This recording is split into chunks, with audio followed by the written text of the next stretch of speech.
Hey guys, Joe here, and we have to talk about the fight card from last night. A lot of crazy stuff and some emotional stuff kind of near the end of the night, at the end of the card specifically. So let's just go on ahead and let's get to the fights.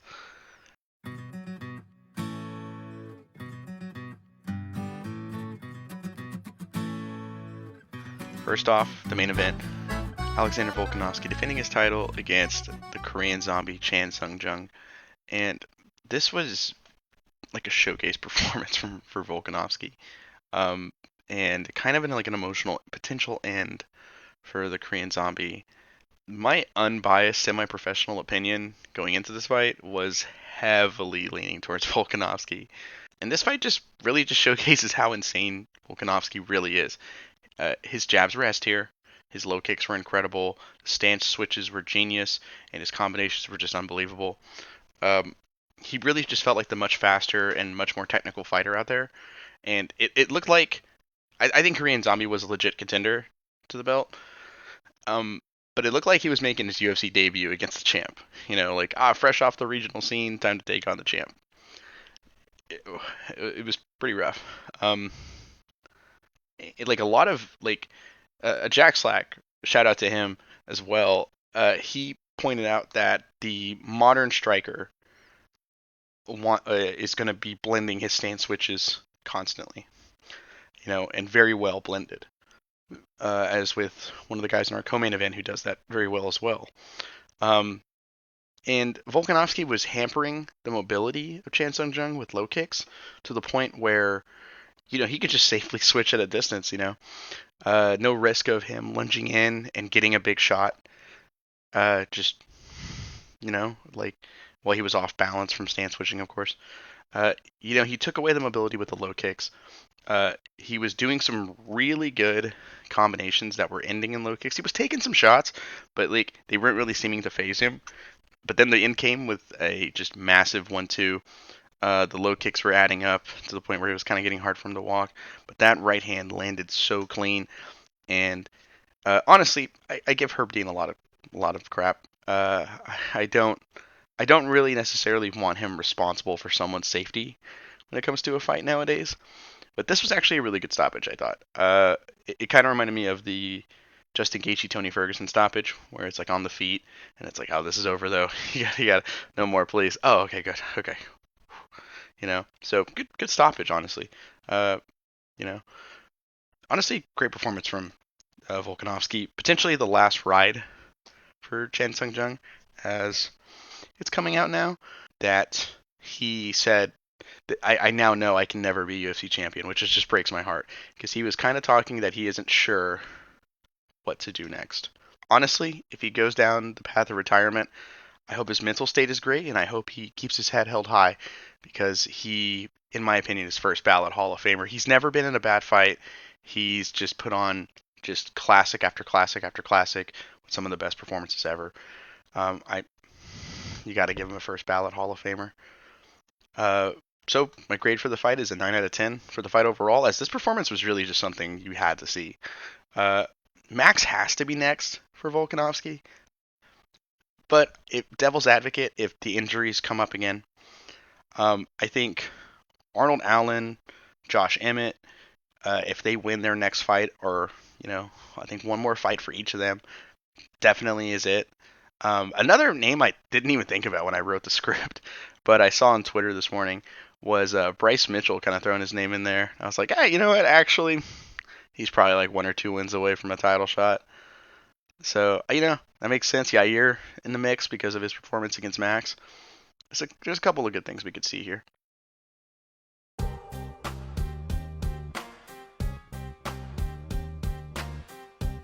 Then, for the co-main event, Aljamain Sterling versus Petr Yan, and the biggest beef in the best division on the planet.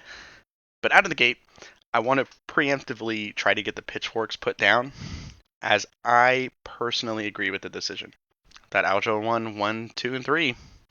The first round, I saw 2 body kicks and a lot of footwork from Yan, and whereas Aljo was kind of throwing a little bit more, Aljo was kind of keeping up, momentum more, and the low output kind of hurt both fighters, but I thought Aljo was a busier fighter, despite not being as technical or as clean on the feet.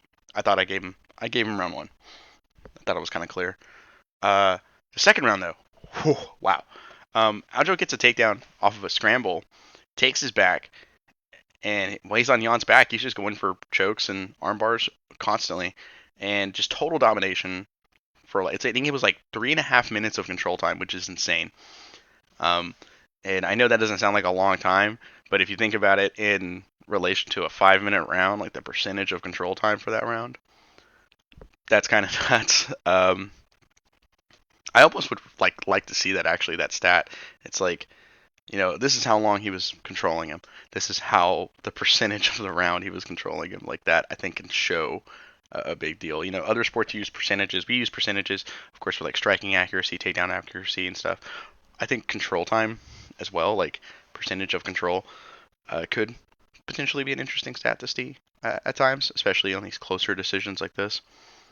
I thought round two was potentially a 10-8 because I want those given out more liberally, personally. Um, I think a close round, but you lean one way is a 10-9. And I think if it's a clear round, it's a 10-8.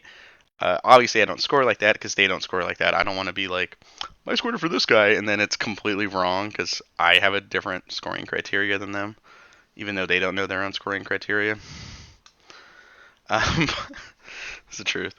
In the third round, similar case, some striking, and then like another 3 minutes of Aljo on Petr Jan's back. And a thing I wanted to bring up here because I I got hit with this all the time when I was grappling back in the day. My uncle Tony would hit me with this all the time.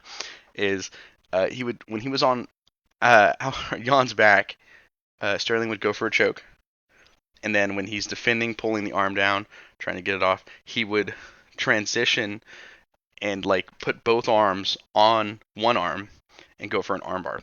So you're constantly having to fight necks exposed. Great. I got to pull the arm down, arms exposed. Great. It was constantly switching back and forth. A lot of great just grips from Aljo. Like I saw one, and I didn't catch it last night, but I saw a clip of him basically doing like a modified handcuff on Jan from back control, and I was like, dude, yeah, Aljo's grappling is on another level. But then the fourth round, kind of when momentum starts shifting, I thought, Jan was stuffing all the takedowns. He was landing some good shots in the stand up. Fifth round, definitely much more in Jan's favor as well. Aljo's starting to get tired. You can kind of clearly see like the gas tanks kind of let loose. That kind of wears you out, and you kind of, go, I got the finish here, because that was Aljo knew that, like in a sense, or he had that mindset of if I get a takedown, it's over. If I get a clean takedown, it's over. And he got two of them, and he couldn't put it away. So it's got to empty that gas tank. That adrenaline's got to be just hurting. But in the fifth round, Petr Yan is still one of the best strikers ever. One of three Tiger Muay Thai guys fighting tonight, and all their striking looked pretty solid. And with him and Volkanovski, I think being the best two strikers on the planet right now, he was hurting him with some combinations. He was landing like the same one over and over, or he landed it twice in a row, and it definitely hurt Sterling twice. Which is, he would come in, he would do like a 1-2 lead right hook because he was switching stances, lead right hook into a lead uppercut, which was, really hurt him. It was definitely punishing level changes, and then he switched stances and did it again from orthodox, basically 1-2 lead uppercut. Then he just said forego the lead hook. It was awesome. But despite definitely winning the round, he just couldn't get the finish, and that's 3-2. Sadly, at the end of the day, that's how we're going to score it. And at worst case, I know people have said, what if I thought Jan won round one? Because I think the fight's close enough. If you said you thought Jan won, sure, I think it's close enough that we should be human beings and understand both potential outcomes. Then the big one. It was Khamzat Chimaev versus Burns. And like I was saying, this is the big one for a lot of people because Khamzat has shown the potential of being a downright kind of bad person. between his friendships with an actual dictator and his uncovering of racist comments against, not gonna attempt his last name. And there was really a lot of questions coming into this fight. We've never seen him in deep waters. We've never seen him get just really tagged. And we've never seen him deal with someone who can match or stifle his grappling. We got all those answers tonight. Or last night, I should say. I wrote the script last night. But out of the gate, they both just kind of let it all hang out. Khamzat switching stances, landing some good low kicks and good body kicks. He even dropped him with a southpaw jab, which is very impressive. And Burns I was like, man, okay. Maybe this guy is as good as they say. Someone didn't give Burns the memo, though, in round 2, that it was already over. Because they were just throwing shots back and forth. Khamzat getting rocked on multiple occasions. Burns getting hurt on a couple occasions as well. And at the end of the round, Khamzat actually gets dropped. And they didn't show the replay for some reason. But I see you throwing that soccer kick, Gilbert. No hate. It was awesome. If you would have connected, though, you would have sent Khamzat's head into the shadow realm. And that soccer kick, though, definitely pissed off Khamzat, who slapped Burns as the round was ending, like after the bell, you know. And I was like, I get it, but maybe that old pride fan in me was like, it's okay. Maybe that's why I give it a pass, you know. But it was 1-1, I thought, going into the final round. And Khamzat really put the pressure on. He got Burns hurt against the cage very early on. Burns was starting to get tired, but still throwing heat. And the damage was really adding up, though, and Burns was just kind of starting to just wanting to get a takedown. As Khamzat's just putting on the pressure, stuffing takedowns, trying to get grappling going. Well, Burns negates it. No, never mind. I didn't get the takedown. We're not grappling anymore. He was good enough to kind of put the kibosh on it, so to speak. And, you know, he just constant punishment, constant pressure from Khamzat, and it just kind of shows that Gilbert Burns has legendary toughness. But at the end of the day, at the end of the third round, it was kind of clear who the winner was. Khamzat comes away the winner of unanimous decision, and he lines up well for a match with Colby Covington, who Dana White was like, oh, if he wins, I'm giving him Colby. So, sure. And for Burns, I think Sean Brady's a good pick. Ranking-wise, it makes sense, and he's the only one without a dance partner currently.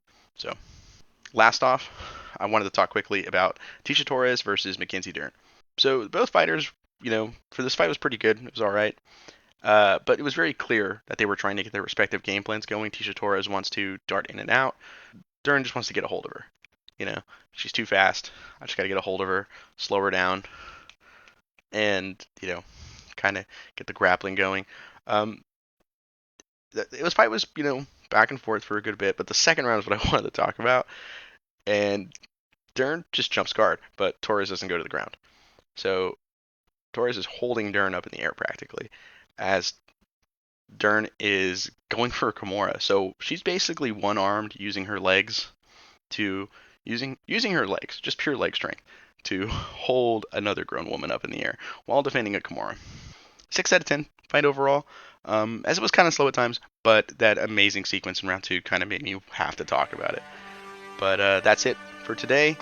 Be sure to check out the main channel and, you know, the INC, and also be on the lookout for a special video I got coming down the pipe soon. I'm very excited to work on this. You know, it's something I've been working on for a little bit, and I can't wait.